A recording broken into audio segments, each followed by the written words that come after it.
une voix pour Marine Le Pen. Bon, donc c'est un travail de pédagogie, c'est tout le combat d'ailleurs qui est le nôtre depuis toujours, l'engagement de nos vies, qui est d'abord un engagement avec toute la gauche européenne contre la montée du fascisme, de la xénophobie en Europe et en particulier en France.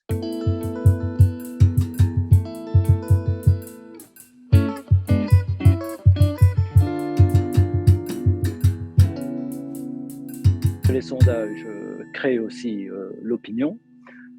On a été manifestement sous-coté tout au long de la campagne. Nous l'avons par moments d'ailleurs dénoncé auprès de certains instituts et nous aurions été évalués dans la semaine précédant l'élection à ce niveau. Il est à peu près certain que nous aurions été qualifiés pour le second tour. Donc cela pose une vraie question aujourd'hui en matière de démocratie. Nous avons mené cette campagne à contre-courant de tous des principaux médias qui ont passé des années à tenter de discréditer nos idées et nos dirigeants. Les ultramarins ont bien compris qu'il y avait que leur intérêt correspondait à ce vote pour l'Union populaire. D'autant plus que dans les Outre-mer, nous sommes ceux qui avons été premièrement et le plus fortement impactés par les politiques antisociales qui ont été menées par ce gouvernement. L'arrivée du Rassemblement national au pouvoir en France va libérer les forces racistes et xénophobes dans ce pays, encore plus qu'elles ne le sont déjà aujourd'hui.